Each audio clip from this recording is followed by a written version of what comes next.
일단은 재수를 할 거냐, 미국 대학을 갈 거냐를 할 때 우선 이제 우리가 이게 안 되면 이렇게 가겠다라는 생각들을 웬만하면 좀 지양하는 것들이 바람직하다라고 말씀을 드릴 수가 있고요. 안녕하세요. 이준용 원장입니다. 오늘은 요즘 정시가 한참 진행 중에 있잖아요. 그래서 이제 재수를 할 거냐, 미국 대학을 진학할 거냐를 고민하는 여러분들을 위해서 한번 이야기 나눠보는 시간 가져보면 어떨까 합니다. 일단 요즘 최근에 가장 많이 듣는 질문이 한국 대학에 합격하지 못하면 미국 대학으로 진학을 하는 대안을 모색하는 분들, 그런 분들의 질문들이 좀 많은 게 사실인 것 같습니다. 하지만 이제 실제 현실을 보면요, 미국 대학도 이미 양극화가 많이 진전이 된 상황이라는 걸 우리가 반드시 이해를 할 필요가 있다고 생각을 합니다. 그래서 72에서 60위권 이내 미국에서도 상위권 대학 같은 경우는 우리가 합격률을 매년 나오는 통계를 봤을 때 30%가 채 되지 않는 경우가 대부분이고요. 그렇지 않은 80위권 아래쪽의 대학들 같은 경우는 수능으로도 지원이 가능하고 또는 다양한 패스웨이나 유학원의 수속을 통해서도 진학이 가능한 경우를 우리가 많이 살펴볼 수가 있는데요. 이 차이가 굉장히 중요한 문제라고 저는 생각을 합니다. 실제로 우리 취업 시장에서 이력서를 제출할 때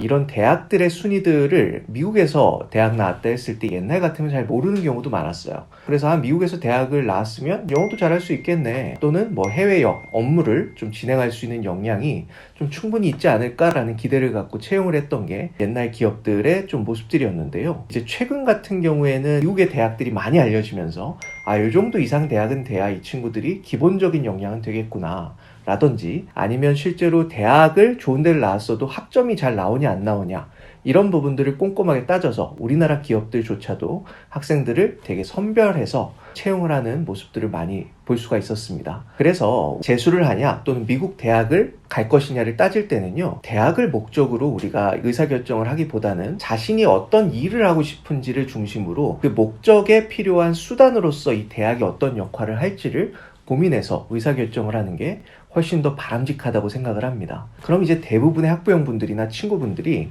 이제 이런 걱정들을 하겠죠. 나는 지금 공부에 대한 준비가 조금 미흡하거나 영어가 부족한데 내 목적에 맞게 미국 대학을 꼭 가는 게 맞더라도 내가 거기서 잘할 수 있을까라는 걱정도 분명히 있을 것 같고요. 그러면 과연 준비를 어떤 순서대로 하는 게 좋을까도 많이 우려스러울 것도 같습니다. 근데 이때 가장 중요한 부분들은 한국의 입시와 미국 입시의 차이를 우리가 명확하게 이해를 하는 거라고 생각을 하는데요. 우리나라 입시 같은 경우에는 낙장불입이라고 하죠. 1년에 한 번 수능을 보고 단시간에 굉장히 좀 난이도 높은 문제들을 잘 풀 수 있느냐 없느냐, 그래서 그걸 가지고 순발력 있게 단시간에 문제를 잘 푼 친구들을 중심으로 기회를 주는 반면에, 그래서 상대평가적인 측면이 강하다고 한다면 이제 미국 대학 입시 같은 경우는 절대평가이면서 또 다면평가인 측면이 있다라고 말씀을 드릴 수 있어요.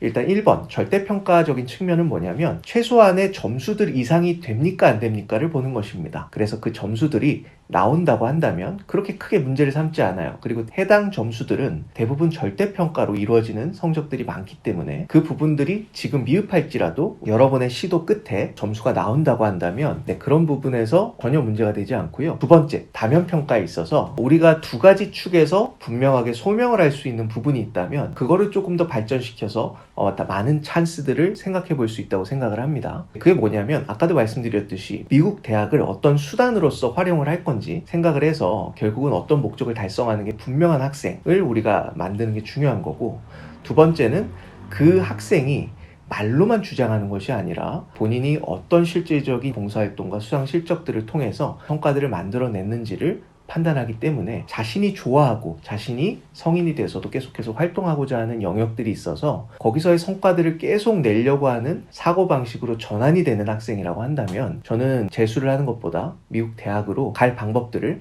모색하는 것들이 훨씬 더 바람직하다고 생각을 하는 것이죠. 그래서 이제 우리가 재수를 생각하지 않고 미국 대학을 준비한다 할 때 가장 필요한 부분들은요, 우선 이제 첫 번째 신입학으로 준비를 하는 것들은 상당히 제한 요인이 많습니다. 그래서 이유는 미국에서 신입학 원서를 낸다고 하는 것은 우리가 다면평가를 준비를 9학년부터 12학년, 즉 한국 나이로는 중학교 3학년부터 고등학교 3학년 때까지 앞에 말씀드렸던 것 같은 목적이 분명하고 그에 따른 봉사와 수강 실적 그리고 인턴 경험 같은 것들을 4년 동안 어떻게 준비했느냐를 보는 게임인데, 일단은 그 부분에서 준비가 아예 미흡한 경우가 많고요. 그리고 두 번째는 신입학 원서를 제출할 때 있어서 고등학교의 내신 성적이 보통은 2등급 이내에 있는 것들을 요구를 하기 때문에 그 부분에서 버틀렉이 걸리는 경우가 상당히 많습니다. 따라서 만약에 지금 수능을 보는 것 대신에 미국 대학 진학을 준비하는 학생이라고 한다면, 일단은 중요한 포인트들은 우선 70위권 이내의 대학에 진학하는 부분을 분명히 염두에 두고 지금부터 로드맵을 짜는 것들이 중요하다는 거고요. 그리고 두 번째는 해당 대학들에 진학을 할 때 있어서 필요한 크리테리아가 딱 정해져 있는 것들을 전문가와 상의를 해서 본인이 1년 이내에 얼만큼을 준비해야 되고 그 이후에는 어떤 준비를 해야 되는지를 미리 어느 정도는 로드맵을 만들어 놓고 충실하게 해당 부분들을 채워나가는 노력을 하는 게 중요하다는 것입니다. 그리고 세 번째는요, 지금 신입학 원서가 막혀 있기 때문에 가급적이면 좀 수능으로 갈 수 있는 대학 이런 것들을